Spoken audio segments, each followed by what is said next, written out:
안녕하세요. 반갑습니다. 사랑의 교회 주일 예배에 오신 모든 성도님들을 그리스도의 사랑 안에서 진심으로 환영합니다.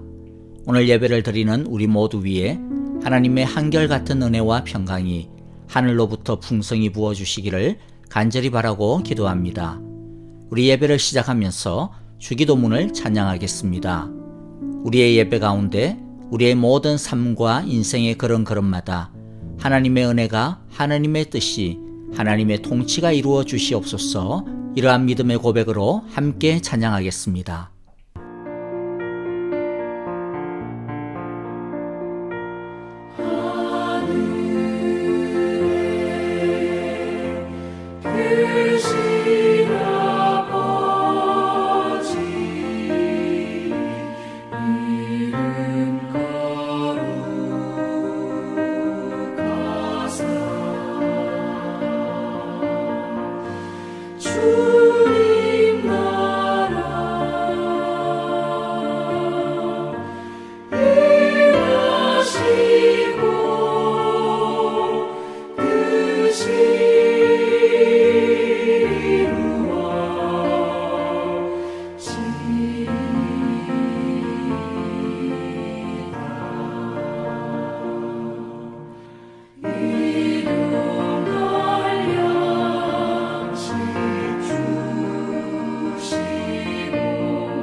이제 우리 함께 전심으로 서로를 향하여 이 예배를 통하여 부어주실 하나님의 사랑과 축복을 선포하겠습니다.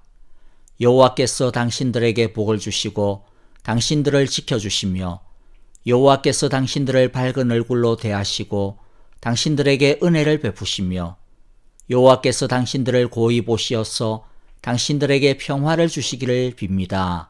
아멘. 이제 우리 마음을 모아 합심으로 기도하는 시간을 갖겠습니다.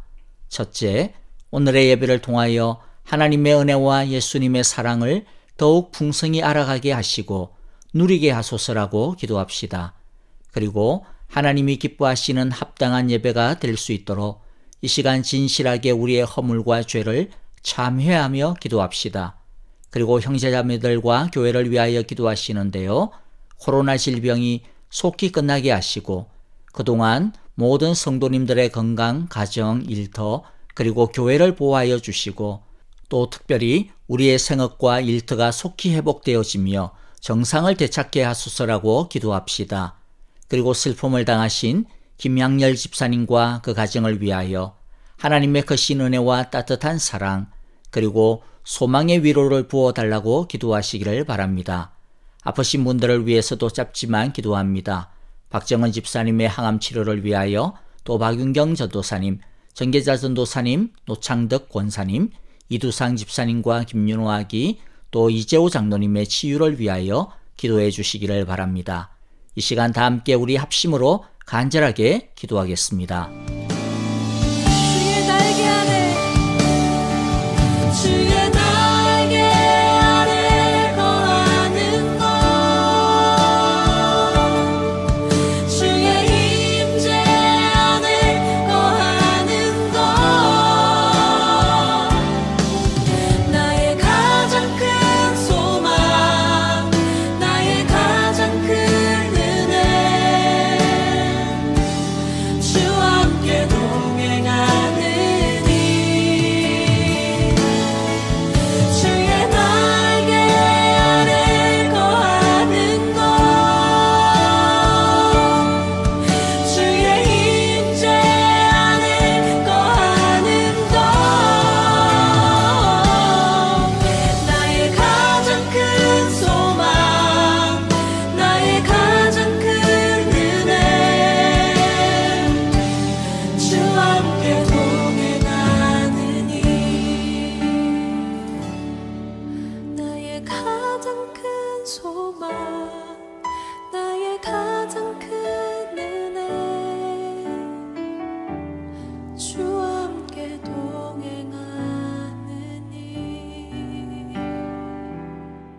사랑의 하나님 아버지, 우리의 예배를 통하여 높임을 받으시며 영광 받으시기를 원합니다.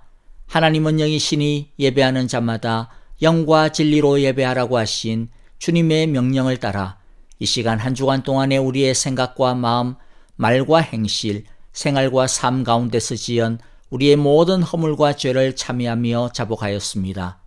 우리가 우리 죄를 자백하면 하나님은 신실하시고 의로우신 분이셔서 우리 죄를 용서하시고 모든 불의에서 우리를 깨끗하게 하신다 약속하셨사오니 예수님의 보혈로 우리를 정결하게 하시고 성령님의 새 능력으로 우리를 치유하시고 새롭게 하여 주시옵소서.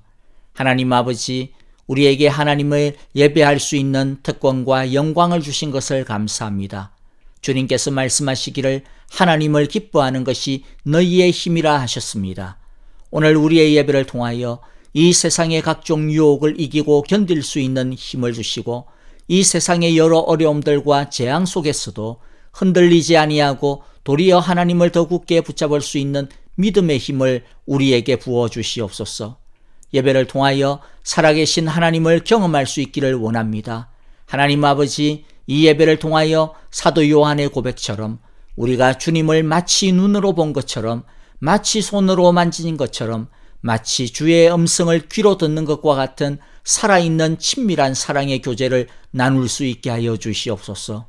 느헤미야 시절 이스라엘이 경험한 부흥의 역사처럼 우리도 하나님을 참되게 예배하는 것을 통하여 부흥의 역사를 경험할 수 있게 하여 주옵소서. 엘리야가 하늘의 하나님을 향하여 전심으로 기도할 때에 불로 응답하여 모든 제단의 물과 돌까지 다 태워주신 것처럼 하나님 아버지, 우리의 인격과 우리의 삶과 우리의 가정과 우리의 모든 생활들과 이 사회와 이 땅의 모든 헛되고 거짓된 죄와 우상들을 성령의 불로 태워주시옵소서. 하나님, 오늘도 하나님께 예물을 드림으로써 감사의 예배를 드릴 수 있도록 지난 한 주간 동안도 우리를 채워주심을 감사합니다. 우리의 드림을 기뻐 받아 주시옵소서.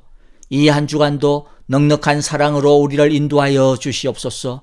우리의 모든 가정마다 쓸 것과 필요한 것들을 공급하여 주시고 채워 주시옵소서. 슬픔을 당한 김향열 집사님과 그 가정을 위하여 기도하오니 그 안타까운 마음과 아버지를 향한 죄스러운 마음, 슬프고 아픈 그 마음을 주님 당신의 사랑으로 어루만져 주시고 위로하여 주시옵소서. 우리 가운데 질병으로 고통하는 많은 형제자매들을 주님 기억하여 주시옵소서. 양로원에 계신 연로한 부모님을 주님 불쌍히 여겨 주옵소서. 하나님 아버지, 치료하여 주시고 회복시켜 주시고 건강하게 하여 주시옵소서. 하나님의 나라를 위하여 애쓰고 수고하는 모든 선교사님들을 지켜주시고 모든 사탄의 공격을 물리칠 수 있는 성령의 능력과 성령의 충만함을 날마다 부어주시옵소서.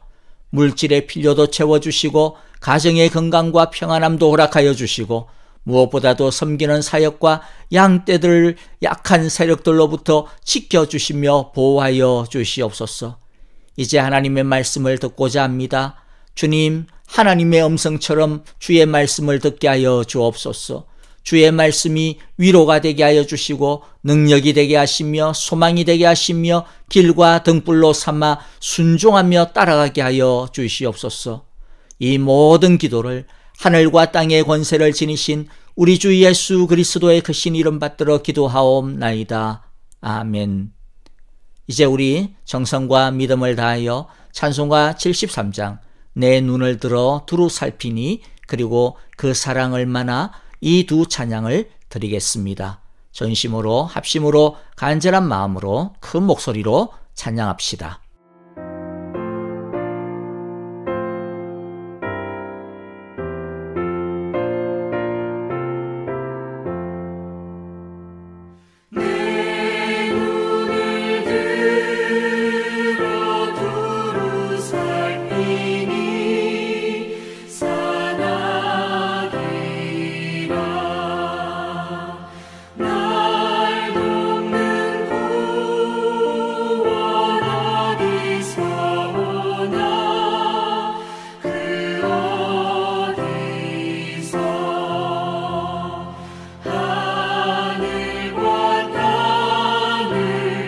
지은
다 표현 못해도 나 표현하리라. 다 고백 못해도 나 고백하리라. 다 알 수 없어도 나 알아가리라. 다 닮지 못해도 나 닮아가리라. 다 표현 못해도 나 표현하리라. 다 고백 못해도 나 고백하리라. 다 알 수 없어도 나 알아가리라. 다 닮지 못해도 나 닮아가리라. 그 사랑 얼마나 아름다운지, 그 사랑 얼마나 날 부욕해 하는지, 그 사랑 얼마나 크고 놀라운지를, 그 사랑 얼마나 나를 감격하게 하는지.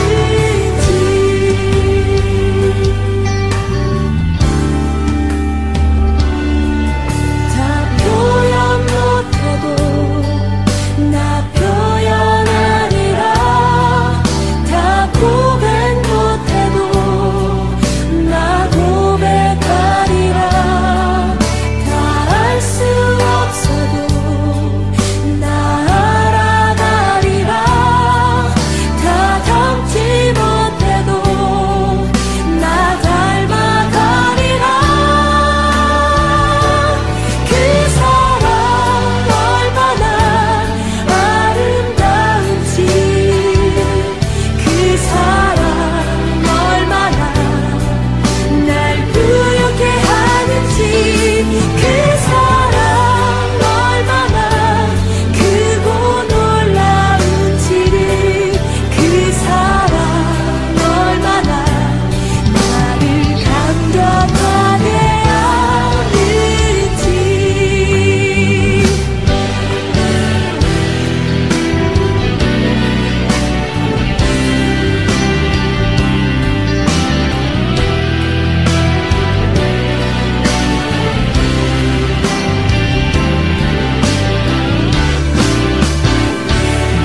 그 사랑 얼마나 아름다운지, 그 사랑 얼마나 날 부욕해 하는지, 그 사랑 얼마나 크고 놀라운지를, 그 사랑 얼마나 나를 감격하게 그 사랑 얼마나 아름다운지, 그 사랑 얼마나 날 부욕해 하는지, 그 사랑 얼마나 크고 놀라운지, 그 사랑 얼마나 나를 감격하게 하는지. 그 사랑 얼마나 나를 감격하게 하는지.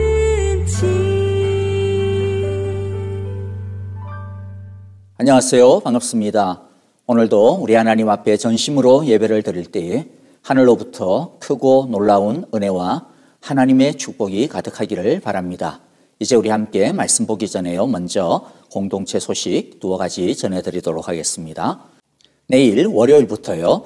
온라인 새벽 예배 굿모닝 워십을 다시 월요일부터 토요일까지 이렇게 아침 6시에 업로드하도록 하겠습니다. 제가 너무 힘들거나 그러면 찬양하고 성경 읽고 그리고 한 2분 정도 말씀을 전하는 한이 있어도 계속 우리가 함께 드리려고 좀 애를 쓰겠고요. 하나님을 기뻐하는 것이 우리의 힘이라고 말씀하셨습니다. 우리 모두 매일마다 우리 하나님을 간절하게 찾고 또 하나님을 만나는 그러한 시간들이 되어서 하늘 축복의 삶을 우리 모두가 다 누릴 수 있게 되기를 간절히 소망하고 또 기도합니다. 두 번째 소식은요, 오늘 2부 예배 후에 교회 대청소와 그리고 또 좀 망가진 놀이터 보수하는 작업들을 하겠습니다. 참여해 주시는 모든 분들께 다시 한 번 더 진심으로 감사를 드립니다. 그리고 교우 소식을 전해드리겠는데요.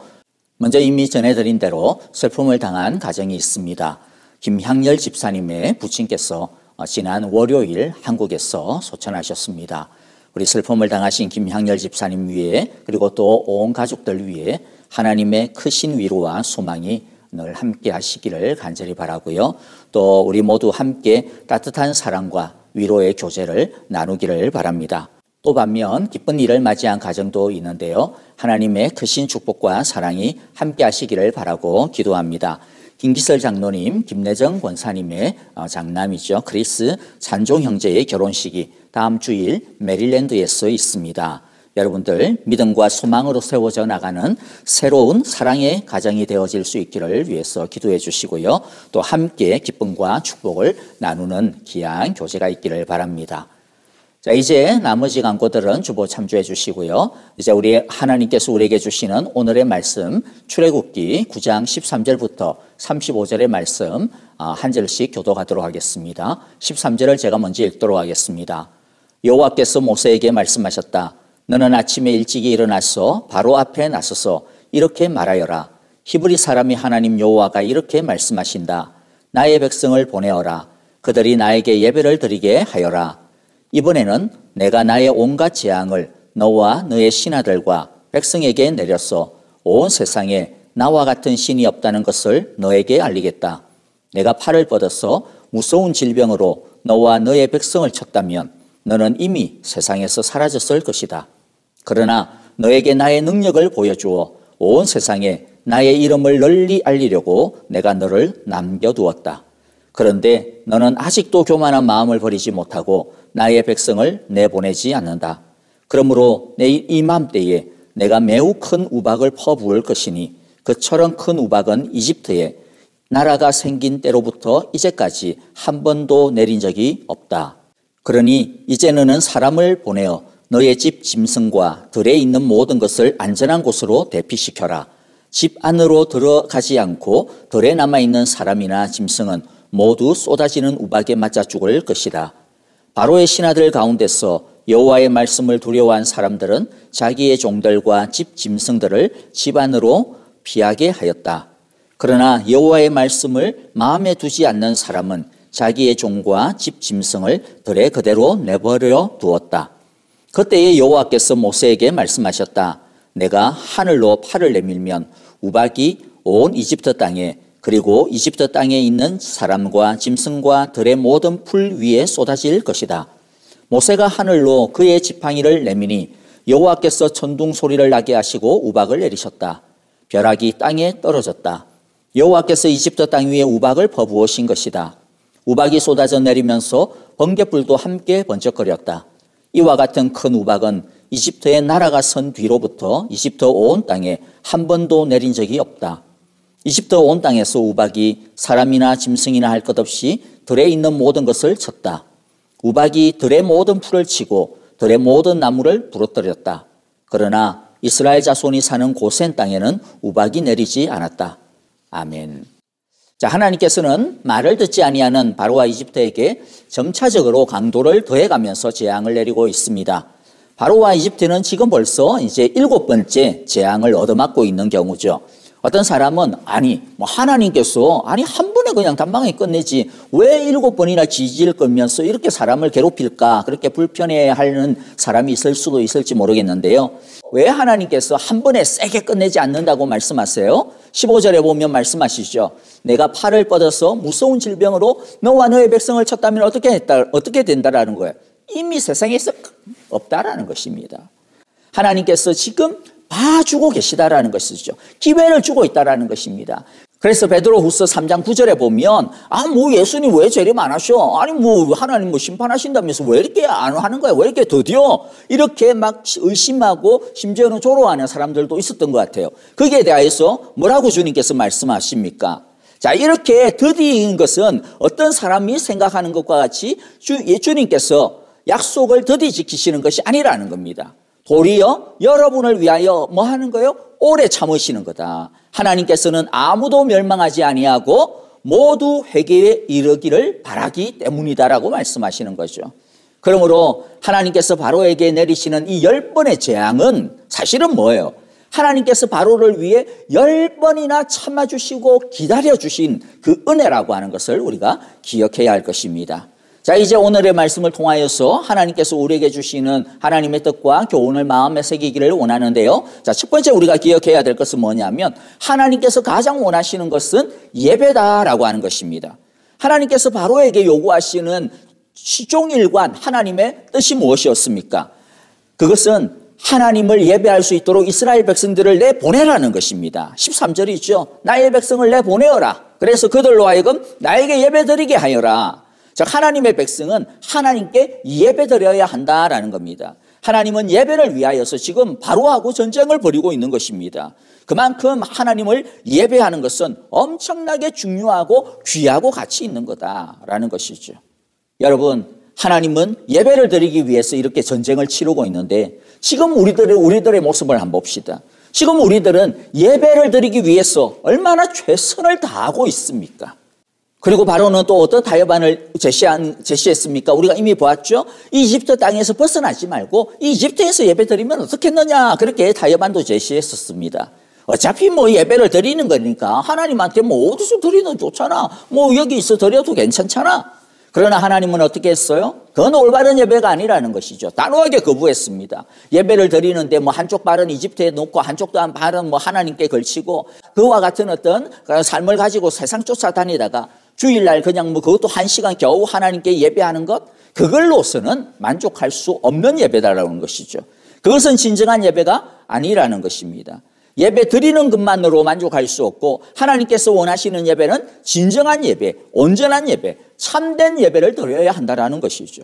여러분, 오늘 지금 예배 드리는 것 우리가 얼마나 소중한지 우리가 알아야 합니다. 우리는 오늘날 사실 너무 편하게 예배를 드릴 수 있는 나라에서 또 그런 좋은 시절에서 우리는 살고 있죠. 그러다 보니까 예배 드리는 것이 너무 당연하게 생각되어집니다. 그러다 보니까 예배가 이제는 가벼워지는 것이죠. 그런데 우리 중 어떤 분은 예배를 드리기 위해서 지금도 뭐 이때까지 눈치를 보면서 치열하게 사셨던 분도 있었을 것이고 지금도 그렇게 사시는 분도 있을 겁니다. 또 북한이나 이슬람권 성도들처럼요, 숨죽여가면서 예배를 드리는 사람들, 그분들의 예배를 한번 생각해 보십시오. 그들은 한 번의 예배를 위하여서 진짜 목숨을 거는 거죠. 그렇게 예배를 드리기 위해서 웅장한 음악이 없어도, 화려한 건물과 장식이 없어도 그들의 예배에는 감격이 있다 그래요.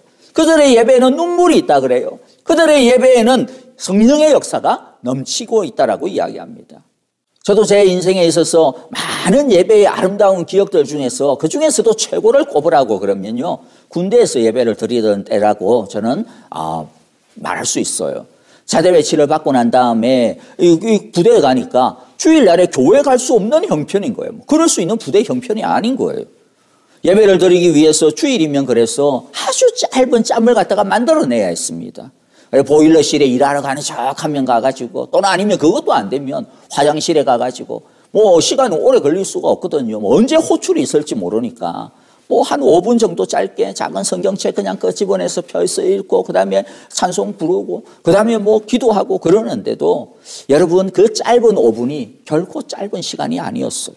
7개월 동안 그 5분 동안 사실 기쁨 없이 예배를 드린 적이 없어요. 그 7개월 동안 그 5분 동안 눈물 없이 예배를 드린 적이 없었던 것 같아요. 왜냐하면 간절했기 때문이죠. 치열하게 예배를 했기 때문입니다. 자, 여러분들, 지금 우리들은 1년 정도 팬데믹을 지나가고 있지 않습니까? 근데 요즘 이제 담임 목사로서 좀 고민이 많습니다. 우리 교회를 보면 예배를 드리는 횟수라든지 또 예배에 참여하는 어떤 그런 인원들을 보면 팬데믹 전보다 뭐 적은 것 아니, 오히려 더 많아진 것도 많아요. 왜냐하면 이제는 온라인으로도 이렇게 언제든지 예배를 드릴 수 있게 되었으니까 말이죠. 주일뿐만 아니라 뭐 주중 예배 같은 경우는 더 그렇죠. 뭐 수요 예배나 토요 새벽 예배나 또는 아니면 매일 새벽 예배나 보면 이전과 비해서는 훨씬 더 많은 분들이 사실 참여를 하고 있습니다. 그런데도 불구하고 왜 제가 생각이 많고 고민이 많으냐면 우리가 예배는 더 많이 드리고 더 편리하게 드리고 있기는 한데 과연 그만큼 예배에 우리들이 집중하고 있는가라고 하는 고민이 있기 때문에 얼마나 정말로 간절하게 우리가 예배를 드리고 있는가, 얼마나 진짜 온전하게 제대로 된 예배를 드리고 있는가라고 하는 것이 고민이 되기 때문입니다.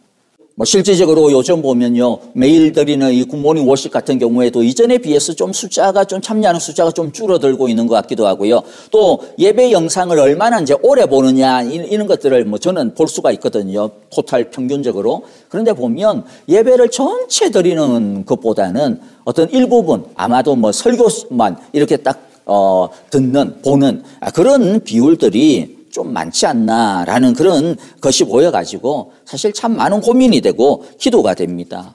혹시 여러분들 뭐 좀 더 좋은 아이디어가 있으면 언제든지 무엇이든지 말씀해 주시면 이렇게 많이 연구해 보도록 하겠습니다. 자, 여러분 중요한 것은요, 어디서 예배를 드리든지 사실은 상관없어요. 근데 문제가 뭡니까? 얼마나 중요하게 우리들이 예배를 생각하고 있는가? 얼마나 우리들이 이 예배를 소중하게 여기고 있는가? 그래서 얼마나 간절하게 드리고 있는가? 그래서 얼마나 제대로 드리고 있는가? 그래서 얼마나 하나님 앞에서 진실되게 예배를 드리고 있는가라고 하는 이것을 우리들이 스스로에게 질문을 해야 된다는 거죠. 너무 익숙해지고 너무 편해지다 보면 당연하게 생각하게 되고 또 그러다 보면 뭐 별 준비 없이 그냥 막 와서 예배를 드릴 수도 있게 되어지고 그러다 보면 너무 예배가 사실 가벼워질 수 있는 위험이 많다라는 것을 제가 말씀을 드리려고 하는 것입니다. 예수님께서 요한복음 4장 23절 24절에서 뭐라고 말씀하셨습니까? 참되게 예배 드리는 사람들이 영과 진리로 아버지께 예배를 드릴 때가 온다. 자, 그러면서 지금이 바로 그때다. 아버지께서는 이렇게 예배 드리는 사람들을 찾는다. 어떻게? 참되게 예배를 드리는 사람들을 찾는다. 어떤 것이 참된 예배라고 이야기합니까? 하나님께 예배 드리는 사람은 영과 진리로 예배를 드려야 한다라고 이야기하죠. 참된 예배, 진정한 예배가 어떤 예배입니까? 영과 진리로 드리는 예배. 영으로 드리는 예배가 어떤 예배예요? 우리의 온 마음과 우리의 온 정성과 우리의 온 힘과 우리의 온 간절함으로 하나님께 나아가는 예배라는 것이죠. 그리고 진리로 드리는 예배가 무엇입니까? 다른 말로 하면 내 뜻을 찾지 아니하고 내 뜻을 고집하지 아니하고 내 뜻을 이루려고 드리는 그런 예배가 아니라 하나님의 뜻이 무엇인지, 하나님이 원하시는 것이 무엇인지, 하나님의 계획이 무엇인지, 하나님의 말씀을 이루어 드리기를 원하는 예배, 그것을 찾는 예배, 그렇게 하나님께 영광을 드리는 예배가 진리로 드리는 예배라는 것입니다. 오늘 이 시간 우리의 예배를 진짜 곰곰이 한번 생각을 해보고요, 점검을 해보고 또 스스로 평가하고 또 반성하고 새롭게 결단하는 그러한 시간이 되기를 바랍니다. 하나님께서 예배를 중요하게 여기듯이 우리도 하나님처럼 예배를 중요하게 여겨야 되지 않겠습니까? 하나님께서 예배를 위하여서 바로와 더불어서 지금 전쟁을 벌이고 있듯이 우리도 진정한 예배를 위해서 정말로 치열하게 준비하고 치열하게 싸우고 치열하게 참여해야 할 것입니다. 이제 두 번째 볼 것은요, 하나님은 심판 가운데서도 은혜와 기회를 주신다라고 하는 것입니다. 먼저 15절을 보겠는데요, 아까 우리가 살펴봤죠. 하나님께서 원래 죄인들의 그 죄대로 심판을 하면 어떻게 된다 그랬어요? 다 사라진다 그랬죠. 없어질 거다, 남아있지 못하다 이야기했어요. 한순간에 다 죽어야 마땅한데 내가 지금 너희를 봐주고 있다, 그렇게 말씀합니다.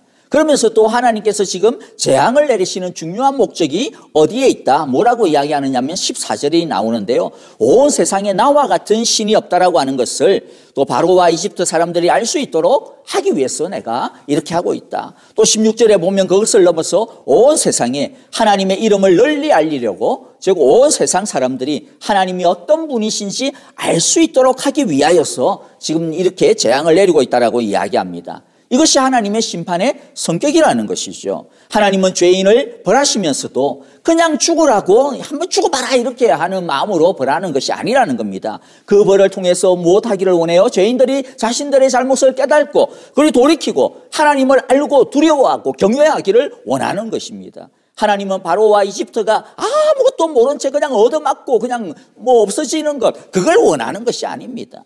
이스라엘 사람들은 재앙으로 인하였어요. 고통하는 그 이집트 사람들 바로를 보면서 어떤 생각이 들었겠어요? 아이고 꽃이다, 뭐 통쾌하다 그렇게 느꼈겠죠. 이놈의 새끼들 말이야, 우리를 갖다 그렇게 박해하고 학대하고 그러더니 이제는 하나님한테 얻어 터지고 있지. 한번 당해봐라 이놈들. 이와 같이 고소하게 생각했을 거예요. 그러나 하나님은 어떻게 생각했을까요? 하나님은 죄와 악에 대해서는 단호하십니다. 진노하는 불이십니다. 소멸시키시는 불이십니다. 하지만 악인의 심판에 대해서는 조금도 고소하게 생각하지 않으셔요. 하나님은 끝까지 회개하고 돌아오기를 기다리고 있다. 아까 우리가 베드로후서 3장 9절을 통하여서도 살펴보지 않았습니까? 하나님께서 인매를 드시는 이유가 뭐냐? 눈치를 줘도 말을 해도 듣지를 않으니까 돌아오라고 매를 드시는 겁니다. 그러니까 여러분들, 우리도 죄인들을 향하여, 악인들을 향하여서 꽃이다 그런 생각을 가지면 안 됩니다. 그렇게 하면 안 되고 하나님처럼 안타까워해야 돼요. 아파해야 하는 것이죠. 이제 우리가 조금 더 하나님께서 바로와 이집트를 위해서 그 죄인들에게 어떠한 은혜를 두셨는지, 이 세 가지 은혜가 있는데요. 좀 간단하게 살펴볼게요. 첫 번째는 16절부터 17절에서 발견할 수 있는데, 하나님은 말씀으로 바로의 교만과 죄를 지적하여 주심으로써 바로로 하여금 깨닫고 돌아올 수 있는 기회를 주셨음을 우리가 볼 수 있습니다. 자, 16절 17절을 읽어보면요. 그러나 너에게 나의 능력을 보여주어 온 세상에 나의 이름을 널리 알리려고 내가 너를 남겨두었다. 그런데 너는 아직도 교만한 마음을 버리지 못하고 나의 백성을 내보내지 않는다. 자, 우리가 알다시피 하나님은 모세를 통해서 계속 바로에게 하나님의 하나님 되심을 가르쳐주고 있습니다. 하나님의 뜻과 계획을 계속 알려주고 있었습니다. 그가 지금 무슨 잘못을 저지르고 있는지를 계속 반복해서 가르쳐 주셨습니다. 그랬기 때문에 오늘 보니까 27절에 보니까 어떠해요? 바로가 이 우박과 피해 이 재앙을 당하고 난 다음에 그가 불완전하고 또 일시적이기는 하지만은 자신의 죄를 뉘우치는 모습을 볼 수가 있습니다. 즉 바로가 자신의 죄를 일시적이지만은 뉘우칠 수 있었던 이유가 뭐라는 거예요? 하나님께서 계속하여서 그에게 가르쳐 주었기 때문이라는 것이죠. 우리가 성경의 역사를 통해서 보는 것이 무엇이냐면 하나님은 사람들이 하나님의 말씀을 듣든 듣지 아니하든 받아들이든 받아들이지 아니하든 계속해서 선포하셨다라고 하는 것입니다. 그렇게 뿌려놓은 말씀의 씨앗을 통하여서 누군가는 회개하고 돌아올 수 있었던 것입니다. 하나님께서 말씀을 뿌리시는 이 작업이 없었다면 어느 누구도 하나님께 돌아올 수 없었는 것이죠. 그러므로 우리도 하나님의 말씀을 계속 들어야 합니다. 그래야 은혜의 기회가 생길 수 있습니다. 그런데 우리는 별로 은혜가 안 되는 것 같고, 지금 별로 감동도 없는 것 같고, 지금 별로 예배 드려봐야 이런 마음이 들면 여러분 대부분 어떻게 합니까? 은혜도 없는데 굳이 말씀 들으러 교회를 가야 돼? 괜히 시간만 아깝게 말이야. 지금은 말씀 듣는다고 해봐야 별 효과도 없고, 그냥 시험시험, 나중에 조금씩, 좀 마음 생기면 가지 갈급함 생기면 가지 이렇게 하다가 말씀의 자리를 사실 솔그머리 떠나버리는 것이 우리들의 많은 모습 중에 하나일 겁니다. 그런데 아예 말씀을 듣지 않아버리면요, 진짜 큰일이 납니다. 그러면 다음 기회마저도 없어지기 때문입니다. 은혜가 되든 은혜가 되지 아니하든 감동이 있건 없건 일단은 말씀의 자리를 떠나서는 안 돼요. 그럴수록 오히려 계속 말씀을 들어야 다음에 기회가 생깁니다. 계속 영혼의 밭에 말씀이 뿌려지도록 해야 되는 것이죠. 그래야 나중에 말씀이 자랄 수가 있기 때문입니다. 또 우리가 이 말씀을 통해서 결단해야 되는 것 하나가 무엇이냐면 우리도 다른 사람들에게 말씀의 씨앗을 뿌려야 되겠다라는 것이죠. 그렇다고 해서 사람들에게 윽박지르거나 가갑적으로 뭘 하라고 하는 말이 아닙니다. 기회가 있을 때마다 우리는 하나님을 알려주고 하나님의 말씀을 전해야 합니다. 설령 그 사람이 안 들을 수도 있어요. 말만 해놔놓고 그 다음에는 관심이 없어도 반응이 없을 수도 있어요. 그런데 설령 그렇다 하더라도 우리가 지레짐작으로 얘는 말씀 들을 사람, 얘는 안 들을 사람, 우리가 그렇게 판단하면 안 된다라는 것입니다. 일단 기회가 생기면 누구든지 어떤 때든지 상관하지 말고 지혜롭게 우리는 말씀의 씨를 뿌려야 합니다. 우리가 뿌린 그 말씀의 씨앗이 바로 자랄 수도 있을 것이고 아니면 나중에 자랄 수도 있죠. 그것은 우리의 몫이 아니라고 말씀합니다. 그건 누구의 몫이다? 하나님의 몫이라고 말씀하시죠. 그러니까 그것은 하나님께 맡기고 우리가 할 수 있는 일, 말씀의 씨앗을 뿌리는 그 일을 어떻게든지 선포해야 된다라는 것이죠. 그러므로 여러분, 이번 한 주간도 우리 주위의 사람들에게 하나님의 말씀의 씨앗을 뿌릴 수 있는 기회를 가질 수 있게 되기를 바랍니다. 또 그런 기회를 달라고 우리 하나님께 기도하는 시간이 되기를 바랍니다. 이제 두 번째, 하나님께서 바로와 이집트 사람들에게 재앙 중에도 주신 은혜가 무엇이냐면 19절에서 발견할 수 있는데, 그것은 그 재앙 가운데서 피할 길을 하나님께서 마련해 주셨다라는 거죠. 19절에 그 하나님의 말씀을 듣고 이집트 사람들은 두 부류로 나누어지게 되죠. 20절처럼 하나님의 말씀을 듣고 두려워하여서 자기 종과 그 다음에 가축들을 집 안으로 피신시킨 사람들은 나중에 화를 면하게 되죠. 그러나 21절처럼 하나님의 그 경고를 무시하다가 그냥 가만히 내버려 둔 사람은 어떻게 됩니까? 전부 다 그냥 우박과 그 벼락으로 다 죽게 됩니다. 그런데 하나님은 이 모습을 통하여서요, 너의 모습은 어떠느냐라고 말씀하고 있는 것입니다. 너는 지금 나의 말에 대하여서, 나의 말씀에 대하여서 어떤 태도를 가지고 있니? 이쪽이니 저쪽이니 20절이냐 21절이냐 우리에게 말씀하고 묻는 것이죠. 하나님은 우리가 말씀을 듣고 순종하여 화를 면하고 하나님의 은혜 안에서 살기를 간절히 바라고 있다는 것을 우리 모두 마음에 새기는 시간이 되기를 바랍니다. 또 하나님께서 이것을 통하여서 우리가 알기를 원하는 것이 있는데요, 그것이 무엇이냐면 이런 거죠. 야, 봐라, 저렇게 악한 바로와 이집트 사람들조차도 그들이 믿기만 하면 내가 그들에게 은혜를 주는데 하물며 너희일까 보냐라는 것입니다. 하나님은 자녀인 우리들에게 아무리 큰 어려움이 있다 하더라도 피할 길을 반드시 주시며, 설령 하나님의 징계와 진노를 통하여서 그거 받는 중에, 그 심판을, 징계를 받는 중에 있다 하더라도 우리가 하나님께 무릎을 꿇고 나가면 하나님은 결코 우리를 버리지 않으신다라고 하는 것을 알기를 원하십니다. 그러므로 회개하고 돌아오면 싸매어 주시는 하나님의 은혜를 우리 모두가 기억하기를 원합니다. 그러므로 어려움을 당할 때, 특별히 우리의 죄로 인하여서 우리가 어려움에 빠졌을 때 어찌할 바를 몰라가지고 당황해하지 말고, 또 여기서 이제는 끝났구나, 하나님으로부터 버림받았구나, 그렇게 낙심하거나 좌절하거나 자포자기하지 말고, 오히려 그럴 때일수록 어떻게 해야 돼요? 하나님의 말씀을 더욱더 강하게 의지하고 또 하나님의 은혜 품속으로 속히 돌아갈 수 있기를 하나님께서 우리에게 원하시고 있는 것입니다. 그러면 하나님은 그를 당신의 넓은 은혜와 자비의 팔과 품으로 우리를 강하게 안아 지켜주실 것입니다. 다시 회복시켜 주신다라고 하는 것을 우리 모두가 꼭 기억하기를 원합니다. 이제 우리 세 번째 은혜가 무엇이 있는지를 보겠는데요, 31절부터 32절의 말씀인데, 아직 남겨주시는 은혜가 있다라는 것입니다. 자, 31절과 32절에 보니까 뭐예요? 우박과 이 불벼락의 재앙을 인하여서 모든 농작물과 가축이 다 상한 것은 아니었어요. 보리와 삼은 이미 싹이 나서 다 상했습니다. 피해를 입었습니다. 그러나 밀과 쌀보리는 아직 이 싹이 피지 않아서 피해를 입지 않을 수 있었다라고 말씀하고 있죠. 하나님께서 말씀하시는 것이 무엇입니까? 모르는 사람들은 이것을 보고서 다행이다, 아직까지는 끝나지 않았어, 아직은 완전히 그냥 끝장은 아니었네, 운이 좋았어, 예, 재수, 이렇게 말할 수 있겠지만은, 그러나 하나님 뭐라고 말씀하시는 거예요? 실제로 누가 이렇게 하신 것입니까?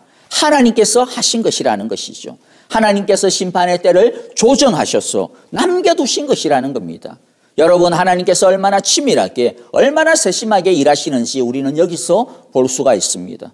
그러므로 우리가 어떤 일을 당할 때 너무 겁내거나 너무 당황할 필요가 없습니다. 사실 우리는 한치 앞을 내다볼 수 없기 때문에 사실 긴장하고 염려하고 두려워할 때가 있죠. 그러나 하나님은 우리에게 무엇이라고 말씀하고 있습니까? 당신의 지혜를 믿으라고 하십니다. 당신의 선하신 계획을 믿으라고 하십니다. 너희 눈에 아무것도 보이지 않는다 하더라도, 너희 머리에 아무것도 그려지는 것이 없다 할지라도, 그리고 지금 보이는 게 전부라고 생각되어진다 할지라도, 그러나 이 세상을 지으시고 이 세상을 운행하시고 또 자식이가 사랑하는 그 자녀들을 지키시고 그 자녀들의 삶을 계획하시는 그 아버지 되시는 나를 믿어라, 주님께서 그렇게 말씀하고 있는 것입니다. 자기에게 와서 지혜를 배우고 보우라고 말씀하고 있습니다. 여러분, 혹시 여러분들의 삶 속에서 보리와 삼이 박살난 우박과 불벼락의 재앙을 만나고 있습니까? 그래서 이제는 어떡하지? 라고 하는 그 두려움 앞에서 앞이 캄캄하게 느껴집니까? 그러나 하나님은 분명히 남겨두신 것이 있다라고 하는 것을 믿으시기를 바랍니다. 하나님을 의지하고 하나님께 피하는 자들을 위하여서 하나님께서 남겨두신 밀과 쌀보리가 있음을 꼭꼭꼭꼭 믿으시기를 바랍니다. 그래서 우리 모두 신속히 하나님을 의지하는 우리 모두가 되기를 바랍니다. 이제 우리 하나님의 말씀을 함께 좀 정리를 하도록 하겠습니다. 여러분, 하나님께서 가장 중요하게 여기시는 것이 무엇이라고 했다고요? 바로 올바른 예배다, 진짜 예배다, 참된 예배라고 하는 것이었습니다. 우리가 올바른 예배를 드리는 그 자체가 우리의 힘입니다. 우리의 기쁨이 된다라고 하는 것을 꼭 기억하시고요. 사실 하나님께 올바른 예배를 드리는 것은 우리에게 유익하기 때문에 하나님께서 그렇게 하라고 말씀합니다. 오늘날 성도들에게 있어서 가장 큰 시험은 예배의 익숙함, 예배의 편리함, 예배의 편안함, 예배하는 것이 너무 쉽다라는 것이 아닌가 싶습니다. 그러다 보니까 우리의 예배가 너무 가벼워져 있다라는 것이 큰 문제점이죠. 비록 여러분들 예배 드리는 것이 쉽다 할지라도 그러나 우리의 마음만은 하나님의 마음처럼 예배를 가장 소중하게 여기고 가장 귀중하게 여기고 가장 중요하게 여기는 그러한 우리들의 마음이 되기를 바랍니다. 그래서 참된 예배를 방해하는 것이 있다면 그것이 어떤 것이라 할지라도 하나님께서 바로와 전쟁을 벌이고 싸우듯이 우리도 사력을 다해서 우리의 참된 예배를 위하여서 우리가 싸워야 할 것입니다. 하나님의 은혜가 없으면 우리는 죽는다라고 하는 그러한 각오로 우리 모두 하나님 앞에 엎드리는 우리가 되기를 바랍니다. 그리고 또 여러분들, 우리가 비록 우박과 불벼락과 같은 삶의 재앙을 만난다 할지라도 하나님을 진정으로 찾읍시다. 우리 하나님께 속히 피합시다. 왜냐하면 하나님께서는 우리에게 남겨주신 은혜가 있기 때문입니다. 하나님께서 우리를 당신의 강한 팔과 넓은 품으로 우리를 안아주시고 피하게 하시고 우리를 이기게 하시며 우리를 새롭게 하실 것이기 때문에 그렇습니다. 여러분, 오늘 말씀을 우리가 보았듯이 바로와 이집트를 위하여서도 하나님은 피할 은혜를 주시고 남겨주시는 은혜를 주셨습니다. 그런데 어찌 당신의 사랑하는 자녀들을 위하여서 더 큰 은혜를 주시지 않겠습니까? 우리 모두 이 믿음과 확신을 가지고 영과 진리로 하나님을 참되게 예배하고 찾는 우리 모두가 다 될 수 있기를, 그래서 하나님의 풍성한 은혜를, 하나님의 정말로 그 힘과 능력을, 하나님을 기뻐하는 이 예배를 통해서 우리 모두가 누리게 되시기를 간절히 바라고 또 축복합니다. 우리 함께 이제 기도하겠습니다. 하나님 아버지, 감사합니다. 오늘 말씀을 통하여서 정말로 우리가 하나님 앞에 참된 예배자가 되기로 다시 한 번 더 결단합니다. 진정으로 예배를 드리는 그러한 참 예배자가 되기를 다시 한 번 더 주님 앞에 간구합니다. 편하게 예배 드릴 수 있고 쉽게 예배를 드릴 수 있는 이 시대에, 그러나 우리의 마음은 예배를 정말로 소중하게 여기고 하나님의 은혜가 없이는 우리 모두 죽는다라고 하는 그런 각오로 우리의 예배를 방해하는 것이 있다면 그것이 무엇이든지 간에 하나님께서 바로와 더불어서 전쟁을 벌이시고 싸우셨듯이 우리도 우리의 예배를 방해하는 그 모든 것에 대하여서 정말로 사력을 다해서 싸우고 온 마음과 뜻과 정성으로, 그러므로 하나님 앞에 참되게 예배드리는, 하나님이 찾으시는 참된 예배자들이 다 되게 하여 주시옵소서. 그리하여서 하나님께서 우리에게 불과 또 이 우박의 재앙 가운데서도 남겨두시는 은혜를 우리 모두가 알고 찾고 누리며 그 안에서 새롭게 되게 하여 주시옵소서. 이제는 우리 주 예수 그리스도의 크신 은혜와 하나님 아버지의 귀하신 사랑하심과 성령님의 위로하시며 또 우리와 함께하여 주시고 또 우리와 늘 동행하여 주시는 신실하심이 이제 하나님께서 소중하게 여기시듯이 우리도 예배를 소중하게, 우리도 예배를 중요하게, 하나님께서 참 예배를 위하여서 바로와 이집트와 더불어 전쟁을 벌였듯이 우리도 참 예배를 위해서라면 우리의 예배를 방해하는 그 어떤 것을 위해서라도 그것과 맞서서 참으로 우리가 사력을 다해서 우리의 예배를 지키고 또 우리의 예배를 세워나가겠노라. 이 시간 주님 앞에 다짐하며 또 예배 드리는 우리에게 주여 은혜를 부어주소서, 남은 은혜를 부어주소서라고 하나님 앞에 간절하게 엎드리며 하나님만을 바라보는 오늘 이렇게 또 주님 앞에 참되게 예배 드리는 우리 온 사랑의 교회 성도들과 하나님께서 우리에게 주신 귀한 가정과 자녀들 우리에게 맡기시고 함께 하시는 우리의 모든 믿음의 삶과 하나님께서 우리에게 축복하시는 우리의 모든 생업의 터전들 위에 이제로부터 영원토록 함께 계시기를 축원하옵나이다. 아멘.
없으니 나의 일생을 주께 맡기면 나의 모든 짐 대신 지시는 주의 영원한 팔을 지해 주의 영원하신 팔 함께 하사 항상 나를 붙드시니 어느 곳에 가든지 요동하지 않음은 주의 팔을 의지함이라.